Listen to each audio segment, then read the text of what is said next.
अक्टूबर को दुनिया भर में ब्रेस्ट कैंसर अवेयरनेस मंथ के रूप में मनाया जाता है। लेकिन सिर्फ मनाने से, सोशल मीडिया पर हैशटैग चलाने से तो काम नहीं चलेगा ना। आपको पता होना चाहिए कि खुद को इससे कैसे बचाना है, वक्त रहते ही इसकी पहचान कैसे करनी है।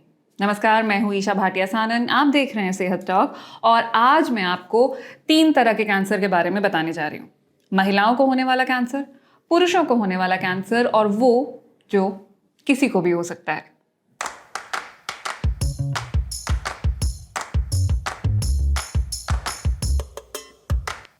महिमा चौधरी, ताहिरा कश्यप, छवि मित्तल, ये सब ब्रेस्ट कैंसर का शिकार हुई हैं। मैं अक्सर ये बात दोहराती हूँ कि सेहतमंद रहने के लिए संतुलित आहार लेना चाहिए, थोड़ी बहुत कसरत करनी चाहिए और अच्छी तरह सोना चाहिए। लेकिन कुछ बीमारियां ऐसी होती हैं जो इन सब के बावजूद भी हमें पकड़ लेती हैं। ब्रेस्ट कैंसर भी इन्हीं में से एक है। इसे आप रोक नहीं सकते, लेकिन पहचान तो सकते हैं, ताकि वक्त रहते आपका इलाज हो सके। घर पर ब्रेस्ट कैंसर की जांच ऐसे करें। फिंगर टिप से अपनी ब्रेस्ट का चेकअप खुद करें। इस तरह से उंगलियों को गोल गोल घुमाते हुए हर सेंटीमीटर की जांच करें। फिर बाहरी हिस्से और आर्मपिट्स को भी इसी तरह उंगलियों से दबाते हुए देखें कि कहीं कोई गांठ तो नहीं है।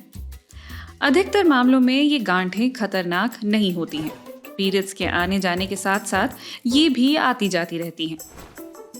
लेकिन जरूरी है कि आप आईने के सामने खड़े होकर बाजुओं को दोनों तरफ रखें और देखें कि स्तन में कहीं कोई गड्ढा तो नहीं है या फिर निपल्स अंदर की ओर दबे हुए तो नहीं हैं।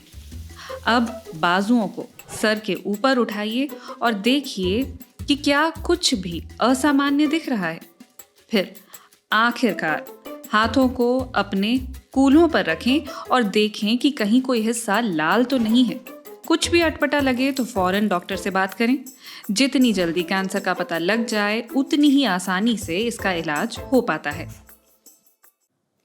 बहुत ही कम मामलों में, लगभग 1% मामलों में ब्रेस्ट कैंसर पुरुषों को भी होता है। तो अगर आप पुरुष हैं और आपको भी सीने में कुछ गांठ जैसा महसूस हो रहा है तो बिना किसी हिचक के डॉक्टर से बात करें। और जैसे महिलाएं ब्रेस्ट कैंसर के लिए घर पर अपनी जांच कर सकती हैं, वैसे ही आप टेस्टिकुलर कैंसर के लिए अपनी जांच करें। युवा पुरुषों में टेस्टिकुलर कैंसर सबसे अधिक पाया जाता है और इसकी शुरुआत 20 साल की उम्र से ही हो जाती है। इसलिए जरूरी है कि पुरुष नियमित रूप से अपना टेस्टिकुलर एग्जाम करते रहें। 16 साल की उम्र से ही नहाते समय टेस्टिस को पकड़कर देखें कि सब ठीक है या नहीं। महीने में एक बार इनकी जांच जरूर करें। अगर आकार या वजन में बदलाव लगे या अंदर गांठ जैसा कुछ महसूस हो तो फौरन डॉक्टर से संपर्क करें। समय रहते पता चल जाए तो 98% मामलों में इस कैंसर का इलाज मुमकिन होता है। याद रखिए, आपकी उम्र कुछ भी हो, आप स्वस्थ तभी रहेंगे जब आपके शरीर का हर अंग स्वस्थ और खुश होगा। ये मत सोचिए कि अभी तो मैं जवान हूं, अभी तो मुझे कुछ बीमारी हो ही नहीं सकती है। यंग लोगों में भी कैंसर होता है और क्योंकि हम इसके लिए तैयार नहीं होते हैं, इसलिए ये हमारे लिए काफी शॉकिंग होता है। तो अपनी जांच करते रहिए। जननांगों के साथ साथ अपनी त्वचा की भी जांच कीजिए, क्योंकि युवाओं में स्किन कैंसर बहुत तेजी से फैल रहा है। त्वचा पर कोई मस्सा या दाग कहीं स्किन कैंसर की ओर इशारा तो नहीं है। ये पता करने के लिए आप एक फॉर्मूला आजमा सकते हैं। इसका नाम है ABCDE रूल। सबसे पहले है A मतलब एसिमेट्री। अगर मस्से का आकार असममित है तो डॉक्टर को जरूर दिखाएं। इसके बाद नंबर आता है B यानी बाउंड्री या फिर बॉर्डर का। अगर मस्से या दाग के कोने टेढ़े मेढ़े हैं तो भी डॉक्टर को बताएं। फिर नंबर आता है C यानी कलरेशन यानी रंग का। अगर कहीं त्वचा का रंग बदल रहा है तो ये खतरे की घंटी हो सकता है। इसके बाद है D यानी डायामीटर। आधे सेंटीमीटर से बड़े मस्से का चेकअप जरूर कराना चाहिए। और फिर है E यानी एलिवेशन। क्या दाग उठा हुआ है? महीने में एक बार अपनी त्वचा की जांच जरूर करें और सिर्फ अपनी ही नहीं, अपने बच्चों और अपने पार्टनर की त्वचा की भी जांच करें। फॉर्मूला इस्तेमाल कीजिए ABCDE। स्किन कैंसर से बचने के लिए तेज धूप से भी बचें। ज्यादा देर तक अल्ट्रावायलेट रेज में रहना स्किन कैंसर की वजह बन जाता है।